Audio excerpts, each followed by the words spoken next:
Every teacher has been or will be asked to write a lesson plan at some point in their careers.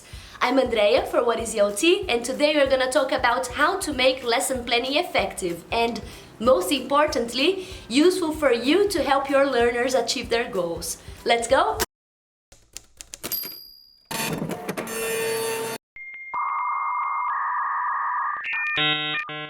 Like a map or a GPS, a lesson plan is a guide that can help you organize what learning and how learning will take place in your lesson. Having a plan can help you organize your ideas, it will definitely help your learners achieve their aims more successfully, and it can increase your confidence when you start teaching. But where shall we start when we start planning? Well, it's difficult to decide on a path if you don't know what your destination is. So the first thing that you have to think about is your lesson aim. The lesson aim involves something that you want to help your students become better at the end of the lesson. And the aim can be related to systems, skills, or it can also be a communicative aim. If you want to know more about lesson aims, you can watch our video by clicking on the card here. Or here. I don't know where the card is. After you know what your lesson aim is, it's time to decide how to get there and define the stages of your lesson. Different lesson types have different stages, and the important thing is to think about how the stages are leading to the lesson objective, if they are logically connected, and if they are helping learners achieve the aim. Some questions that you can ask yourself when you're planning the stages are the stages leading to the lesson objective?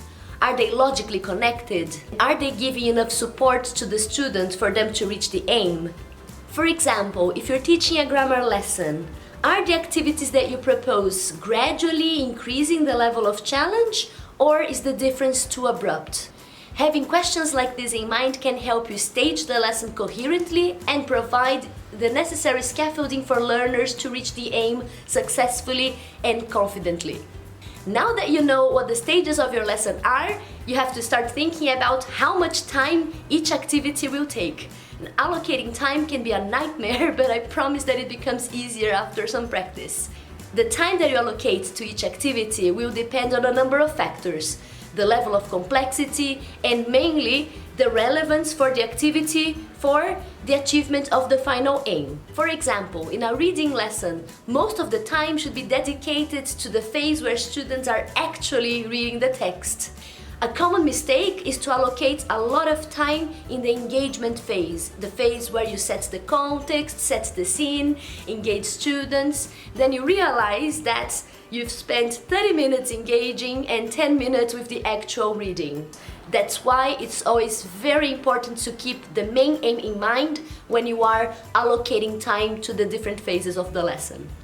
We have the stages of the lesson, we know how much time we're going to spend on each stage. We have to start thinking about how all this is going to be facilitated in the lesson and think about our procedures. The amount of detail in which you're going to describe your procedures really depends on your level of experience. Some teachers write every single thing that's gonna happen in the lesson, while others prefer just to jot down some bullet points. It doesn't really matter as long as you feel confident and comfortable to teach. In the procedures, you can also describe what types of patterns of interaction you're going to use throughout the lesson. Teacher, whole group, pairs, mingling. After you finish, take a look at the whole lesson to see the variety of patterns that you are offering your students. Are they having the chance to talk to different peers? Are they always talking to the same person? Is the lesson too teacher-fronted? Are you changing the patterns of interaction too much? Then, after you take a look at everything, you can decide if you're gonna keep the patterns that you have thought about or change them.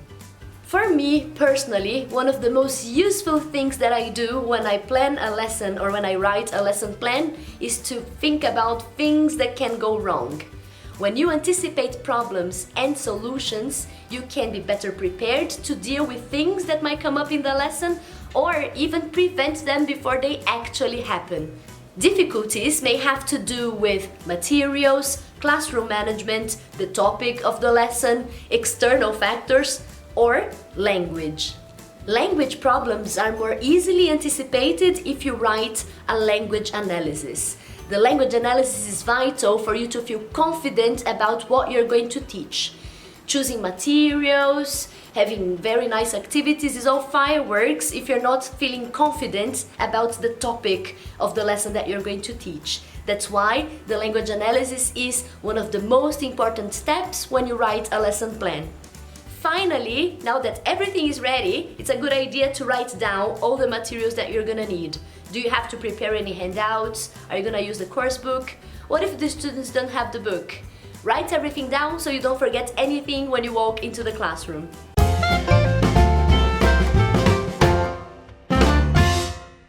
Tip number 1. Many teachers find it useful to have a template to write lesson plans. And if you think this is going to be useful for you, you can download a template from our blog, whatiselt.com. However, this is not a rule. Every teacher has a different approach to lesson planning.